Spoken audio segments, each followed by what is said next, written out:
All right, let's get right into it. We tend to think about financial goals as just numbers in an app, right? But what if I told you that hitting one specific number could literally change your brain chemistry, that it could lower your stress, change how you make decisions, and completely reshape how you look at the future? Well, today, we're going to talk about that exact number and the incredible shift that comes with it. You know this feeling, right? It's 3 a.m., the world is quiet, but your mind is just screaming. You're lying there, staring at the ceiling, and your brain is just cycling through every single worst-case scenario. What if the car breaks down? What if I get sick? What if... Sound familiar?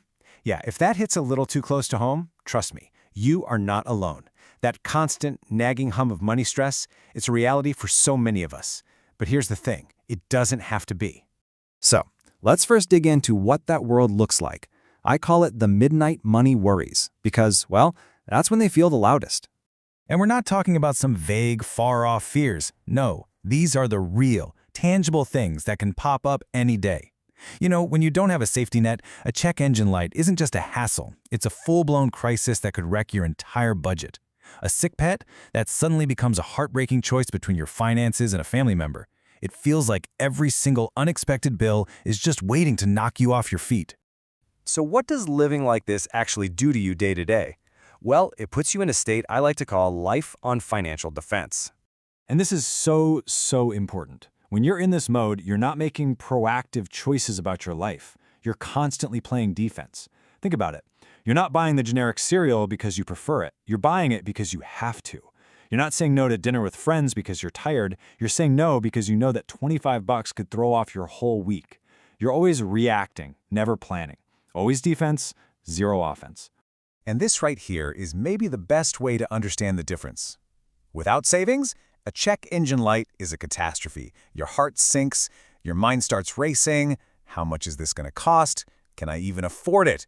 But with, say, 10 grand in the bank, that same exact light is just an inconvenience. It's annoying for sure, but it's not going to ruin your life. The problem didn't change, but your ability to handle it and your entire emotional reality around it completely transformed. Okay, so what is this magic number? What's the milestone that takes you from total panic to just being annoyed? Let's talk about the $10,000 shift. Yep, $10,000. And look, this isn't some number pulled out of thin air. There's a real psychological power to it.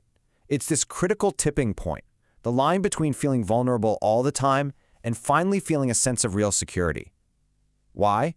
Because it's enough to handle most of the curveballs life decides to throw at you. And here's the crazy part, what some people call the emergency fund effect. The real magic of this money isn't in what you buy with it. In fact, its greatest power comes from not touching it at all. It's the quiet confidence you get just knowing it's there. It's the peace of mind that allows you to sleep at night, knowing that if something goes wrong, you've got it covered. And this isn't just some fuzzy feeling, okay? This has real physical effects on you. We're talking about your biology. Studies show that having this financial cushion literally lowers the amount of cortisol, that's the main stress hormone, in your body. So what does that mean? It means you actually sleep better, you feel less anxious, and all that mental energy you used to spend worrying, it's suddenly free to focus on, well, anything else. Okay, and this is where it gets really good. Because once you've built that foundation of safety, your whole perspective shifts. You stop seeing the world as a minefield of potential disasters, and you start seeing it as a field of opportunities. Let's just look at what 10 grand actually covers. It handles pretty much any major car repair you can think of. It takes care of most surprise medical bills, and, maybe most importantly, it gives you a runway of 3 to 6 months of expenses if you were to lose your job. It's like a vaccine against the financial crises that keeps so many people stuck. And once you have that protection, you can finally go on offense. So picture this. There's a $2,000 course that could help you get a promotion and earn $10,000 more per year.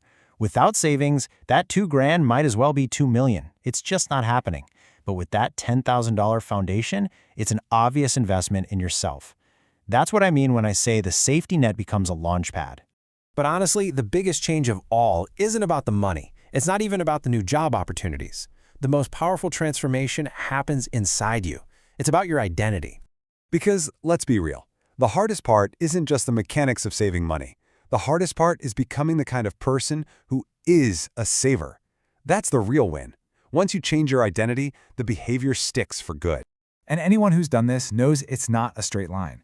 That first $1,000, it's brutal. It feels like you're fighting for every single dollar. But then, the second 1,000, it gets a little easier. The habits start to form. By the time you're hitting 5,000, 10,000, it's almost second nature. It's just who you are now. And this really proves that your mindset is way more important than your income. We all know that person, right? The high earner making six figures who is somehow always broke. And then you have the intentional saver, maybe making less than half that, who's actually building wealth and security. What's the difference? It's not the salary, it's their identity. Getting to that $10,000 mark is like a crash course in building that new identity. So once you're there, what does your new financial foundation actually feel like? Let's sum it up. For starters, say goodbye to what psychologists call decision fatigue. That's the mental exhaustion you get from making 1,000 tiny, stressful money choices every single day.